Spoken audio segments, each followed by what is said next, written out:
Good morning, good afternoon, good whatever time you're watching this. I'm Jason Butt with UGAsports.com Quick Take.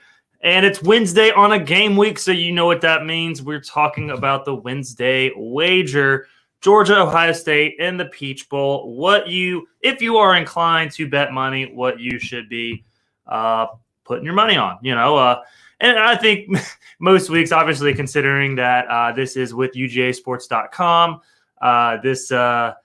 we really only talk about the UGA games when it comes to wagering and it comes to looking at the line. So, I'm never going to advise betting against Georgia, given that most of the time, most viewers are going to be Georgia fans. I think it's worth noting whether you should actively be confident or you should be confident in actively putting money on the team you root for, because I think a lot of people hate that added element of you root for a team, and then you put money on them, and then if they don't cover, are you going to be upset, etc. That being said, we're going to talk about that anyway. So Saturday, New Year's Eve, the night game, the marquee one, Georgia, Ohio State, the matchup that I think a lot of people who root for Georgia, who follow Georgia, were hoping they avoided. I think they wanted TCU over Ohio State. However, Georgia got Ohio State because Ohio State did not make its championship game.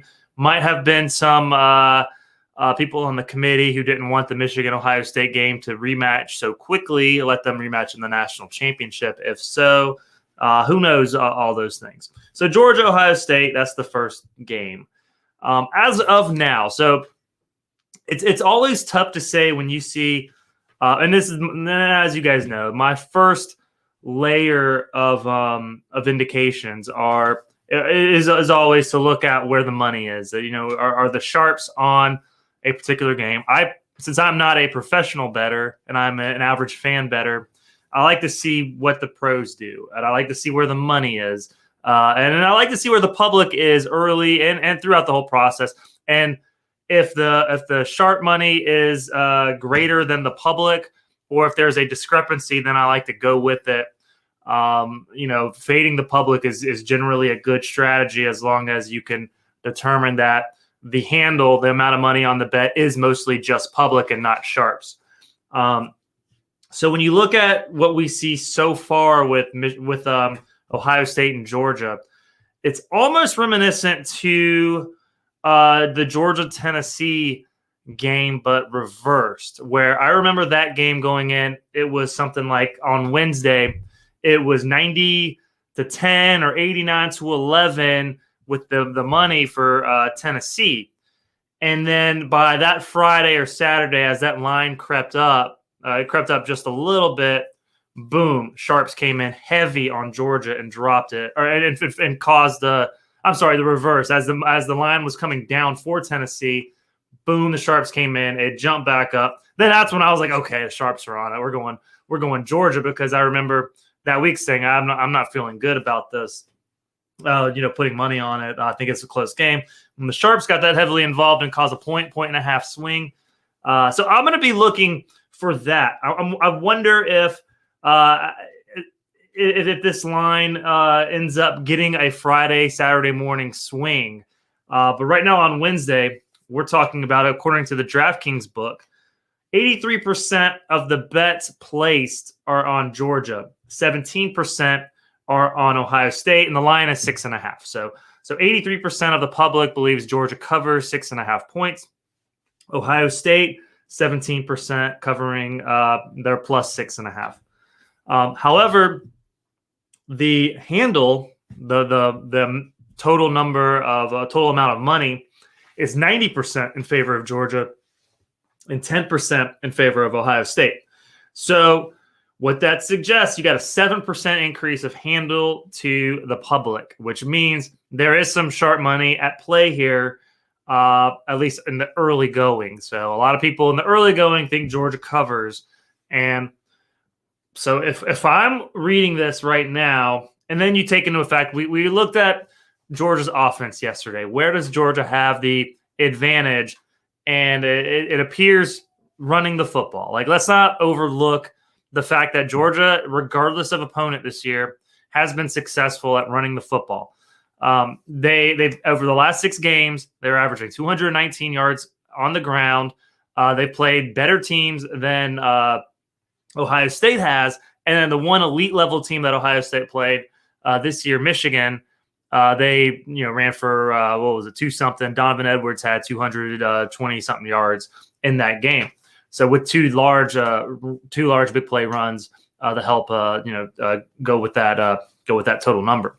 So when you look at ground game advantage, Georgia, obviously they're going to defensively. We'll talk more about their defense tomorrow and where they can slow down Ohio State, which I think that's kind of that's the way you have to look at it when you look at their quarterback and their weapons at receiver. You just have to kind of slow them down. And if they can hold Ohio State to field goals on their successful drives, then I think Georgia's got a great chance of covering the 6.5. And as of right now, when you're looking at 90% on of the money at 6.5, so if you were to read this, if it was to be something like 83-83 or even 75-75, and when it comes to the public and the handle, that would suggest it's probably just public money and that there isn't much sharp action. There's definitely some sharp action going on right now early on in this in this game. I think the fact that the line's at 6.5 and not 7.5 is great if you're going to take Georgia. I would almost advise to take it now, because if that number jumps, if you get more sharp action late, then all of a sudden that's 7.5 and you need a 2-score game. Right now you just need a touchdown to cover against Ohio State. So I say all that. I really do like it. I know I've said most weeks. I think every week since the Tennessee game, I've said I like Georgia to cover. A couple of weeks that's come to haunt me. I think the Georgia Tech game was the main one there that stung, given that they had the game covered and then gave up the late touchdown. They started slow and still almost covered. Right play, wrong result, as they say. So looking at the other wager that I like to talk about, when we do this segment, the over-under 62.5. That is a pretty sizable number, and this one doesn't appear to have any sharp action on it right now. 66% of the handle, 62% of the bets. You're only talking about 4% difference. But I mean, if you were to, there's probably a few sharp plays there, I guess you could say. 38, 34 in terms of number of bets to the handle for the under. So that's one I just don't know. In theory, I think with a number that big, they're thinking this could be an overreaction to the Georgia LSU game, where you saw LSU put up 30 points on the nation's top defense, or one of the nation's top defenses, and so therefore you're thinking, well, Ohio State's got a great offense, they could do the same thing. I just don't know. I don't know. I could see a scenario like last year where Georgia just dominated Michigan and Ohio State ends up not being able to put up that much on the scoreboard. And next thing you know, they're not able to get to 62.5. I could see another shootout. This could play out in numerous ways. There doesn't seem to be any sharp consensus here. When you're talking in that mid 60s to mid 30s range, that just seems a little too out of my comfort zone. So for me, the over-under is a stay away. I will not advise one way or the other on that one, but I do like Georgia to cover 6.5 against Ohio State.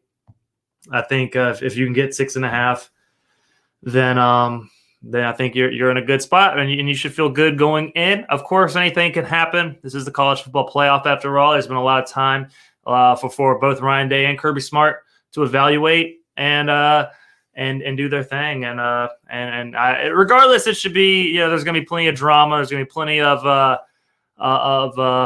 hype going in to this particular one. I think Michigan TCU, as the early game, sets up for a nice primetime showdown between Georgia and Ohio State. Only second time ever that these two teams have met. First time being in the Citrus Bowl in 1992, the year that Garrison Hearst was a finalist for the Heisman Trophy. So with that in mind, as I said, Georgia 6.5. I'm taking it. If you want a tail, please do. And we'll see if Georgia can cover and advance to the national championship. So, hey, thanks so much for tuning in, guys. If you haven't, please subscribe, like, share, do all that good stuff with the video. Go to the UGAsports.com dog vent, subscribe there as well, because that is the best place on the World Wide Web for UGA info, conversation, etc. And I just want to thank you guys again. You have been awesome. I have been Jason Butt. Y'all take care.